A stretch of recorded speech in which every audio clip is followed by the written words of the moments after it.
Alors, je suis dans un chapitre consacré au droit de préemption et dans la première section, j'ai vu le droit de préemption urbain et dans la section 2, celle que je commence maintenant, je vois les zones d'aménagement différées. Alors, euh, une zone d'aménagement différé, qui est le terme exact en droit de l'urbanisme, ce terme a été détourné, on parle régulièrement dans l'actualité de zadistes, euh, entendu comme des zones à défendre. Parce que la zone d'aménagement différé, c'est un périmètre qui est délimité dans la perspective d'un aménagement futur. Et ceux qui s'opposent à cet aménagement dont occupe la ZAD se définissent comme des zadistes, non pas comme des zadistes au sens de zone d'aménagement différé, mais de zone à défendre. Et donc, la zone d'aménagement différé est créée par un arrêté préfectoral sur proposition ou après avis de la commune ou de l'EPCI, avis si l'initiative part de l'État, proposition si elle part de la commune ou de l'EPCI, s'il est compétent en matière de droit de préemption urbain. Si ces collectivités émettent un avis défavorable, la création de la ZAD nécessitera un décret en Conseil d'État. C'est l'article L212-1 du Code de l'urbanisme qui nous l'apprend. La ZAD peut également être créée par délibération de l'EPCI compétent en matière de droit de préemption urbain. Et si la commune dans le territoire est concernée par la ZAD et émet un avis défavorable, il faudra alors un arrêté du préfet. L'effet de la ZAD est de conférer un droit de préemption à la collectivité à la collectivité publique qui est à l'origine du projet ou au concessionnaire de l'opération d'aménagement qui se sera vu confier l'aménagement donc par la collectivité qui est à l'initiative de la création de la ZAD. Parce que euh, l'objectif, hein, la collectivité publique a un projet d'aménagement dans ce territoire. La ZAD va permettre donc d'acquérir les terrains nécessaires par la voie donc d'un droit de préemption. Euh, c'est l'acte qui crée la ZAD qui désigne le titulaire du droit de préemption. Ce droit de préemption est valable 6 ans, renouvelable. C'est l'article L212-2 du Code de l'urbanisme qui nous le dit. À l'occasion d'un recours contre la décision de préemption, le propriétaire ou l'acquéreur évincé pourrait songer à soulever l'exception d'illégalité de l'acte créant la ZAD. Cette possibilité est très limitée parce que je vous rappelle que il est possible de soulever de manière perpétuelle, sauf vice de forme, depuis la jurisprudence Xabaj. Donc, il est possible de soulever de façon perpétuelle l'exception d'illégalité d'un acte réglementaire à l'occasion d'un recours contre un acte qui applique l'acte réglementaire, qui est un acte d'application. En revanche, s'il s'agit d'un acte non réglementaire, eh bien, il n'est pas possible de soulever de manière perpétuelle l'exception d'illégalité. Celle-ci n'est possible que dans le délai de recours. Et donc, le Conseil d'État, dans un arrêt du 26 octobre 2012, numéro 346 947, mentionné dans les tables du recueil Lebon, a jugé que l'acte créant la ZAD est un acte non réglementaire. Donc, celui qui attaque une décision de préemption et qui veut soulever l'exception d'illégalité de l'arrêté qui crée la ZAD ne pourra pas le faire si on n'est plus dans le délai de recours contre l'arrêté instituant la ZAD. Euh, naturellement, le propriétaire d'un terrain qui est compris dans une ZAD peut demander au titulaire du droit de préemption, à compter de l'arrêté, à compter de la publication de l'arrêté de création de la ZAD, d'acquérir le bien en indiquant le prix qu'il souhaite obtenir. Le titulaire du droit de préemption a 2 mois pour se prononcer. Et s'il n'y a pas d'accord amiable sur le prix, eh bien, le juge de l'expropriation statuera. C'est l'article L212-3. C'est donc un droit de délaissement, comme je l'ai vu dans d'autres procédures auparavant. Le juge administratif exerce un contrôle de l'erreur manifeste d'appréciation sur la décision de préemption. Exemple, un arrêt du Conseil d'État du 17 juin 2014, numéro 358 438, mentionné dans les tables du recueil Lebon. Section 3, je vois un autre droit de préemption des communes sur les fonds artisanaux, les fonds de commerce, les baux commerciaux. On assiste dans les communes, notamment dans les villes moyennes, les petites villes, à une dévitalisation du centre-ville, à une difficulté pour les commerçants de trouver des successeurs. Et la commune peut souhaiter maintenir une diversité commerciale qui est un élément d'attractivité de la ville. Il y a le risque aussi que lorsque les commerçants cèdent leur commerce, eh bien, ils soient remplacés, alors ça dépend des époques, hein, mais par des agences bancaires.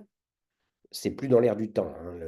Je voyais encore tout à l'heure que le nombre d'agences bancaires va être réduit de plusieurs milliers. Les banques ferment les agences bancaires parce que les clients ne fréquentent plus. Les agences bancaires font toutes leurs opérations en ligne. Mais à une époque, eh bien, dans les commerces, dans les centres-villes, on voyait les commerçants traditionnels remplacés par des agences bancaires, par des agences immobilières, quand le marché est florissant, par des kebabs, des tacos. Et donc, le maire peut souhaiter maintenir une diversité commerciale, qui est la seule façon d'attirer un maximum de clients pour animer le centre-ville. Et donc, c'est pour cela qu'une loi du 2 août 2005 en faveur des PME, la loi Dutreil, du nom de l'homme politique qui a défendu le projet à l'époque, qui était un homme politique qui avait l'avenir devant lui, mais ça, il a changé d'avenir. Et donc, cette loi de 2005 donc, a introduit un droit de préemption commerciale au profit des communes. Ce droit donc, permet aux maires de préempter les baux commerciaux, les fonds artisanaux, les fonds de commerce, lorsqu'un propriétaire cède son bien. Et donc, la commune qui préempte le bien pourra ensuite le revendre. Elle doit trouver, alors le délai a changé, mais dans les 3 ans, elle doit trouver une solution au commerce qu'elle a acquis par la voie de la préemption, et donc trouver une solution donc, pour accueillir un nouveau commerce. Il est fréquent maintenant que les commerces en centre-ville, le bien appartienne à la commune, qui le met en location gérance à un commerçant et à qui ça facilite l'installation. Section 4, un autre droit de préemption que j'ai déjà vu dans une autre vidéo, enfin j'en ai parlé, le droit de préemption dans les espaces naturels sensibles. Ce droit est réglementé par les articles L215-1 et suivants du Code de l'urbanisme. C'est le département qui détient cette compétence. Vous savez que le département, en vertu de l'article L113-8 du Code de l'urbanisme, le département est compétent pour élaborer et mettre en œuvre une politique de protection, de gestion et d'ouverture au public des espaces naturels sensibles, boisés ou non, destinés à préserver la qualité des sites, des paysages, des milieux naturels et des champs naturels d'expansion des crues, et d'assurer la sauvegarde des habitats naturels, etc., etc. Pour mettre en œuvre cette politique, donc le département peut créer des zones de préemption, donc il délimite un périmètre dans lequel à l'intérieur duquel il veut que les terres soient préservées, et il institue donc un droit de préemption. Alors son pouvoir est quand même contraint parce que dans les communes qui sont couvertes par un PLU, la zone que créera le département ne peut pas être créée, ne peut être créée qu'avec l'accord de la commune ou de l'EPCI compétent en matière de PLU. Si la commune ou l'EPCI n'est pas d'accord, le département aura besoin de l'accord du préfet. Article L215-1. Donc, le département peut instituer le droit de préemption, ce qui lui permettra d'acquérir les biens, s'il le souhaite, quand un propriétaire à l'intérieur du périmètre vend son bien, mais le département peut aussi déléguer ce droit à une autre collectivité. Par exemple, à l'établissement public, le conservatoire de l'espace littoral, si c'est une commune littorale et si le département souhaite protéger un espace naturel au bord de la mer. Mais ça peut être aussi la commune, sachant que la collectivité, donc là encore, hein, si quelqu'un souhaite vendre un bien à l'intérieur d'un périmètre qui a été protégé par le département, eh bien cette personne devra adresser au département ou à la personne, à la collectivité publique à laquelle il a délégué ce droit, une déclaration d'intention d'aliéner. Si ce n'est pas fait, eh bien, la vente est nulle et la nullité peut être soulevée dans un délai de 5 ans à compter de l'acte portant transfert de propriété. Article L215-16. Donc, le département saisit d'une déclaration d'intention d'aliéner à 3 mois pour y répondre. Et puis après, c'est la procédure habituelle. S'il n'y a pas accord amiable sur la valeur du bien, c'est le juge de l'expropriation qui sera chargé de fixer l'indemnité. Article L215-17. Le département ne peut pas acquérir un bien pour n'importe quel objet. Cet article qui permet d'instituer des périmètres de protection vise à protéger les espaces naturels, les paysages remarquables, etc., etc. Je vous en ai donné la liste. Et par exemple, on peut citer un arrêt du Conseil d'État du 15 juin 1995, numéro 140 022.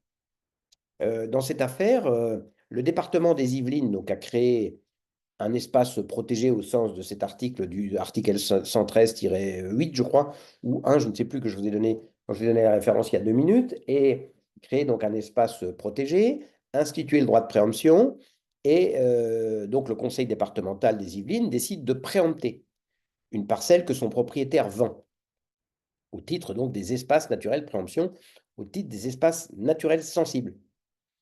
Le Conseil d'État saisit de la décision de préemption la juge illégale parce que le département a préempté pour pérenniser une exploitation agricole, vous voyez, pour louer ou recéder les terres à un agriculteur. Or, ce n'est pas l'objet de l'espace naturel protégé que peut instituer le département. On l'a dit tout à l'heure, hein, le département peut instituer un périmètre de protection, un espace pour protéger les espaces naturels, protéger les paysages, etc., pas pour protéger l'activité agricole. Si on cherche à protéger l'activité agricole, ce n'était pas cette préemption qu'il fallait utiliser, eh bien, c'était les dispositions du code rural en matière de SAFER notamment, mais qui ne sont pas, qui ne relèvent pas du code de l'urbanisme. Chapitre 2, les réserves foncières. Alors, c'est l'article L. 221-1 du Code de l'urbanisme. L'État, les collectivités territoriales ou leurs groupements, c'est-à-dire les EPCI, les ayant vocation, les syndicats mixtes, et les bénéficiaires des concessions d'aménagement, sont habilités à acquérir des immeubles au besoin par voie d'expropriation pour constituer des réserves foncières en vue de permettre la réalisation d'une action ou d'une opération d'aménagement, répondant bien sûr aux objets définis à l'article L300-1 du Code de l'urbanisme. Jean-François Joye, G-O-Y-E, dans un article sur la taxation des plus-values tombées du ciel et la légitimité de la non-indemnisation des servitudes d'urbanisme, Droit et Ville, page 112, je n'ai pas l'année, pardonnez-moi, indique que ces réserves foncières étaient une technique, un moyen, avant qu'une loi de 2006 ne crée la taxation sur la plus-value de terrains devenus constructibles, une technique pour la collectivité publique de maîtriser la spéculation sur des terrains qui vont devenir constructibles. Vous imaginez par exemple une opération comme Disney en Seine-et-Marne. Donc, il y a eu expropriation pour réaliser le parc d'attractions, pour étendre les villes nouvelles. Et les terrains qui sont à proximité, qui pour l'instant sont des terrains agricoles, potentiellement vont devenir des terrains à bâtir. Donc, il pourrait y avoir une spéculation en disant, voilà, moi, ce terrain, dans 10 ans, la ville s'agrandit, je vais faire une spéculation, je vais le vendre 10 fois sa valeur de terre agricole.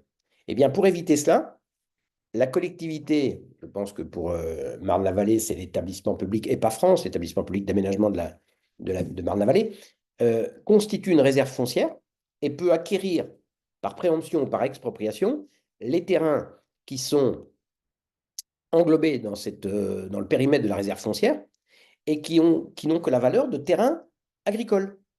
Ils ne sont pas encore terrains à bâtir, donc ils sont achetés au prix du terrain agricole.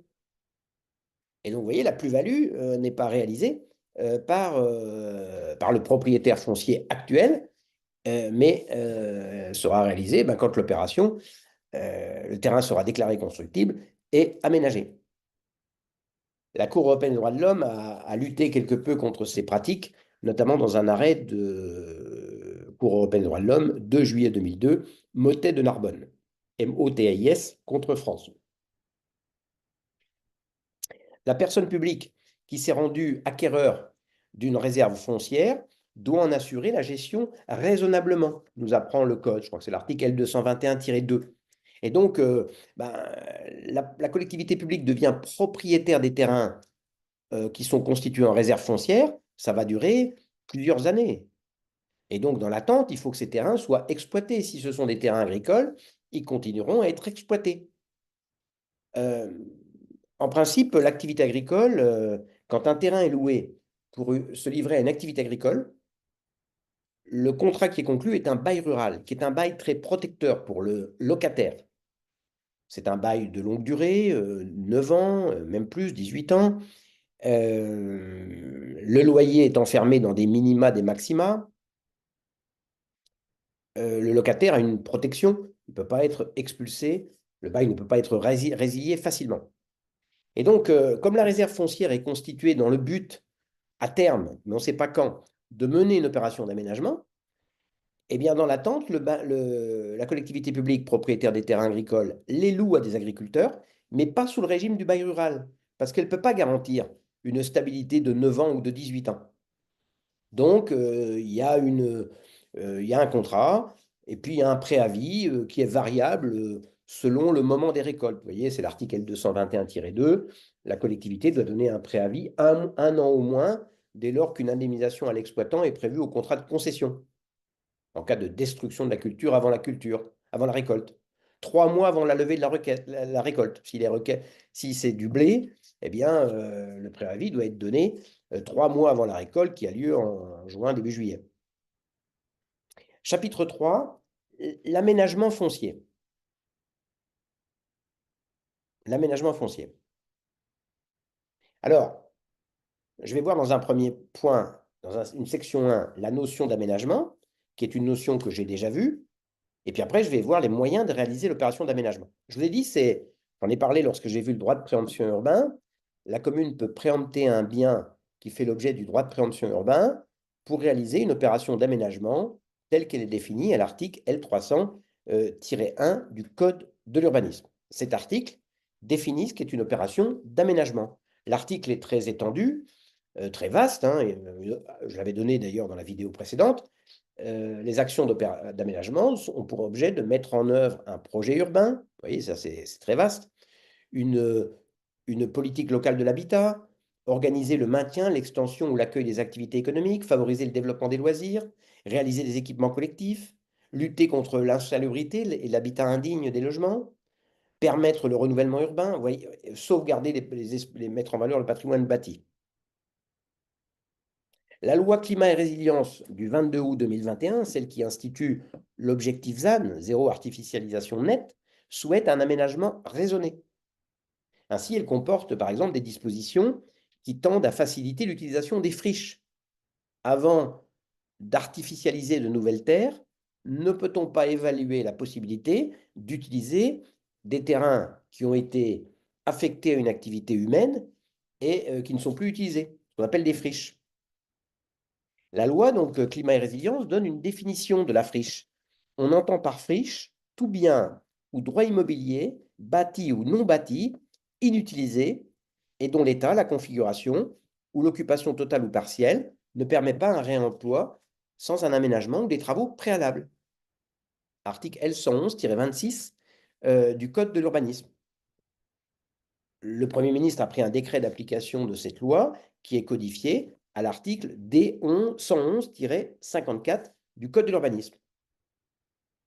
Cet article précise que pour identifier une friche, il faut tenir compte notamment, donc ce n'est pas exhaustif, de l'un ou des éléments suivants, donc ce n'est pas cumulatif, une concentration élevée de logements vacants ou d'habitats indignes, un ou des locaux ou équipements vacants ou dégradés, en particulier à la suite d'une cessation d'activité. Une entreprise ferme et les locaux sont inhabités depuis 30 ans, inutilisés. Une pollution identifiée pour laquelle sont responsables ou l'exploitant du site ou son ayant droit a disparu ou est insolvable, donc personne ne prendra en charge la dépollution. Un coût significatif pour son réemploi, voire un déséquilibre financier probable entre les dépenses d'acquisition et d'intervention d'une part et le prix du marché. Oui, il va falloir acquérir le bien et puis le rendre constructible. Ça risque de coûter plus cher qu'à la revente. Euh,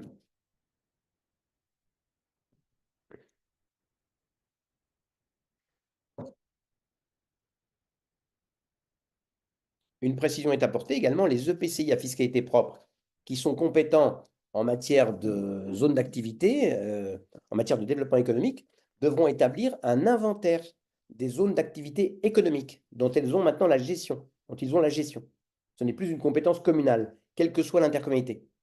Et donc, les EPCI à fiscalité propre, les métropoles, communautés, vont devoir établir un inventaire des zones d'activité économique pour s'assurer qu'avant de construire une nouvelle zone d'activité économique, il n'y a pas des espaces encore disponibles dans les zones existantes. Ça évitera d'artificialiser à tort. Donc, l'article L300-1 définit l'opération d'aménagement. Et ensuite, le code prévoit que la collectivité peut réaliser l'aménagement, tous les actes relatifs à l'aménagement elle-même. Dans ce cas-là, elle le fait en régie. Ou bien, ce qui est le cas le plus fréquent, la collectivité publique conclut un contrat avec un aménageur, une société privée, qui va réaliser l'aménagement, viabiliser les terrains, les réseaux, construire les voies, etc., pour que les terrains soient commercialisables. Pendant très longtemps, la France a soutenu que les concessions d'aménagement qui sont réglementées dans le Code de l'urbanisme n'étaient pas des marchés publics au sens des directives européennes. Je vous rappelle qu'en matière de marché public, les règles sont européennes. Il y a des directives depuis le début des années 80. Les dernières directives en date sont des directives de 2014. Et quand la collectivité publique commande un travail, une prestation de service ou une fourniture, eh bien, elle doit le faire dans le respect des règles de publicité. Elle doit avertir qu'elle a l'intention de passer un contrat et une mise en concurrence entre les entreprises qui ont répondu à la publicité. Ces règles existent depuis très longtemps. La France estimait que les concessions d'aménagement n'étaient pas des marchés publics au sens de la directive européenne. Donc, qu'il n'y avait pas l'obligation de les attribuer, ces concessions d'aménagement, en respectant une règle de publicité et de mise en concurrence. La France a été condamnée dans cette jurisprudence. La France a été condamnée par un arrêt Auroux, qui est un arrêt de 2007. Monsieur Auroux était maire de Roanne, entre Saint-Étienne et Lyon, me semble-t-il. Et donc, c'est un arrêt de la Cour de justice du 18 janvier 2007.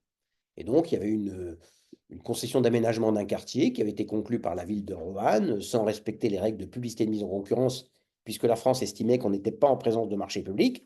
Il y a eu une question préjudicielle qui a été posée à la Cour de justice des communautés européennes qui a dit ce contrat par lequel la commune de Roanne commande une prestation, un travail à un aménageur est un marché public au sens du code des directives européennes. Donc, il faut respecter des règles de publicité et de mise en concurrence.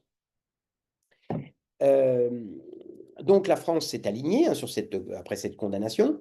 Et vous savez qu'il y a eu en matière de marché public, donc les dernières directives en date sont des directives de 2014, directives qui distinguent deux types de contrats que la collectivité publique peut passer quand elle a besoin d'une prestation, d'une fourniture ou d'un service. Soit des contrats de marché public, soit des contrats de concession. La différence étant que dans la concession, le titulaire du contrat, l'entreprise, supporte un risque d'exploitation, n'est pas certain de sa rémunération. Eh bien, alors que donc quand il n'y a pas de risque, quand le co-contractant est sûr de sa rémunération, le contrat est un marché public. Eh bien, aujourd'hui, les concessions d'aménagement en vertu desquelles une collectivité publique confie une mission d'aménagement au sens de l'article L300-1 du Code de l'urbanisme à une entreprise, ces concessions sont toujours régies par le Code de l'urbanisme. article L300-5, mais le code respecte les directives de 2014 en matière de contrat de commande publique, puisque l'arrêt Auroux l'exigeait. Et donc, il y a deux types de concessions, c'est normal, hein. Les concessions qui sont soumises au régime des marchés publics et les concessions qui sont soumises au régime de la concession au sens du Code de la commande publique. La différence se faisant selon que le titulaire du contrat supporte un risque ou pas, n'est pas sûr de sa rémunération. S'il n'est pas sûr de sa rémunération, la concession d'aménagement est une concession au sens du Code de la commande publique. Les règles de publicité et de mise en concurrence qui doivent être respectées sont celles de la concession. Si en revanche le titulaire du contrat est sûr de sa rémunération, ne supporte pas un risque, alors les règles de publicité et de mise en concurrence qui doivent être respectées sont celles applicables au marché public. Alors, l'article L300-5 précise le contenu du contrat d'aménagement, hein. C'est un contrat qui va préciser l'objet du contrat, sa durée, les conditions de rachat, de résiliation par le concédant, c'est-à-dire la collectivité publique, et les modalités de la participation financière de la collectivité publique, les modalités de contrôle technique, financier et comptable. Et exemple d'application donc, de ces règles pour savoir si la concession d'aménagement est un marché au sens du Code de la commande publique ou une concession. On peut citer un arrêt du Conseil d'État du 18 mai 2021, numéro 443 153, mentionné dans les tables du recueil Lebon. Et donc, dans cette affaire, la commune de Liévin, dans le Pas-de-Calais, a passé un contrat avec une société pour l'aménagement d'une friche. Il s'agit d'une concession d'aménagement. Au terme du contrat, il y a un déficit de 800 000 euros et la communauté d'agglomération qui a succédé à la commune donc, a repris la compétence et conclut un contrat de transaction avec l'aménageur. Vous savez que le contrat de transaction est un contrat qui met un terme aux litiges ou qui prévient les litiges qui pourraient survenir entre les deux co-contractants. Et en vertu de ce contrat de transaction, donc la communauté d'agglomération a renoncé au paiement des intérêts moratoires qui s'élèvent à 158 000 euros que l'aménageur aurait dû payer parce qu'il a réalisé certaines prestations avec retard. Un conseiller communautaire, un conseiller de la communauté d'agglomération, tiers, introduit un recours contre le contrat de transaction et soutient que cette renonciation est illégale.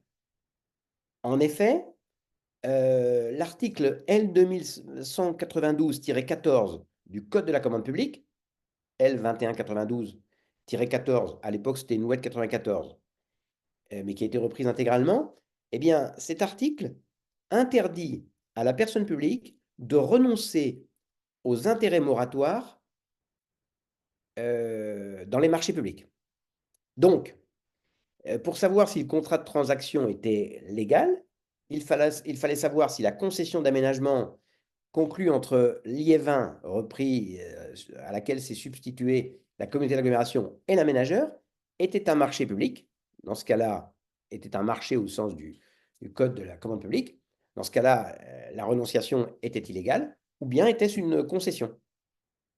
Et le Conseil d'État constate qu'il s'agit d'une concession parce qu'il y a une stipulation du contrat qui indique que l'opération de concession est réalisée sous le contrôle de la ville et à ses risques financiers. Que ça s'appelle concession n'a pas d'importance, hein.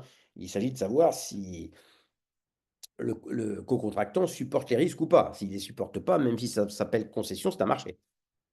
Donc le contrat prévoyait que l'opération de concession est réalisée sous le contrôle de la ville et à ses risques financiers.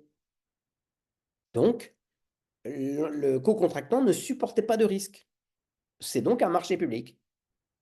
Et donc, en vertu de l'article L2192-14 du Code de la commande publique, le contrat de transaction ne pouvait pas prévoir une renonciation par la communauté d'agglomération à ses intérêts moratoires.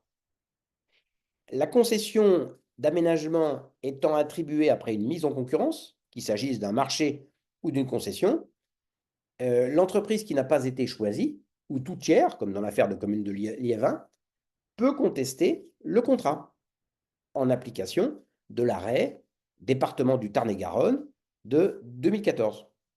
voyez un exemple avec annulation, un arrêt du Conseil d'État du 15 mars 2019, numéro 413 584, publié au recueil Le Bon. Il s'agit d'une concession conclue par la commune de Saint-Tropez avec la société Kaufmann Broad. Et le Conseil d'État, saisi par un concurrent évincé, constate que le maître d'œuvre de la commune de Saint-Tropez avait aidé la société Kaufmann Broad à déposer son offre. Il y avait donc conflit d'intérêts. Le Conseil d'État juge qu'il s'agit d'un vice d'une particulière gravité qui justifie l'annulation de la concession. Je vous rappelle que dans le contrat, dans l'arrêt département de Tarn-et-Garonne, le Conseil d'État donc ouvre le recours au tiers contre le contrat, mais indique qu'il n'annulera pas le contrat pour toute irrégularité. Il se demandera d'abord si c'est possible de régulariser, si on peut annuler pour l'avenir, et puis il maintiendra la sanction la plus sévère, c'est-à-dire la nullité, l'annulation pour l'avenir comme pour le passé. Le contrat n'a jamais existé en cas de vice d'une particulière gravité. Et donc ici, le Conseil d'État estime que c'est un vice d'une particulière gravité qui justifie donc l'annulation. Le tribunal des conflits a également jugé, et je terminerai là-dessus aujourd'hui, dans une décision du 11 décembre 2017, commune de Cap-Breton, numéro 4103, que dans la concession d'aménagement, le concessionnaire ne peut pas être considéré comme le mandataire de la personne publique. En effet, dans une concession, le concessionnaire a une autonomie qui exclut qu'il soit mandataire de la personne publique.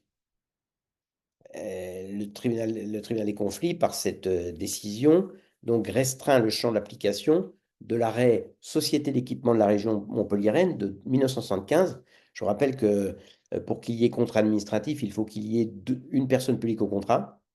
Et dans l'arrêt Société d'équipement de la région montpelliéraine, le Conseil d'État avait créé la notion de mandat implicite. Le contrat a été conclu par la Société d'économie mixte, Société d'équipement de la région montpelliéraine, personne de droit privé, et un entrepreneur pour l'aménagement d'une ZUP, d'une zone à urbaniser en priorité. Et donc, c'est un contrat conclu entre deux personnes privées. Donc, normalement, ce n'est pas un contrat administratif parce qu'il n'y a pas de personne publique. Mais le Conseil d'État constate que la société d'équipement, la SEM, agit pour le compte des collectivités publiques, de la ville de Montpellier, du département, de l'État. Ce sont les collectivités publiques qui commandent les travaux à réaliser, ce sont les services de la DDE qui les réceptionnent, la SEM gère des fonds qui lui viennent des collectivités publiques, des subventions. Donc en fait, elle est transparente, elle agit pour le compte des collectivités publiques, donc il y a des personnes publiques au contrat. C'est un contrat administratif si la seconde condition du contrat est remplie, c'est-à-dire clause exorbitante ou participation à l'exécution même du service public. Eh bien, dans l'affaire du 11 décembre 2017, commune de Cap-Breton, le tribunal des conflits juge que quand il y a concession qui suppose autonomie, le concessionnaire, l'aménageur, ne peut pas agir pour le compte de la collectivité publique qui lui a confié l'aménagement. Donc, ça ferme la jurisprudence sur le mandat implicite pour les opérations d'aménagement.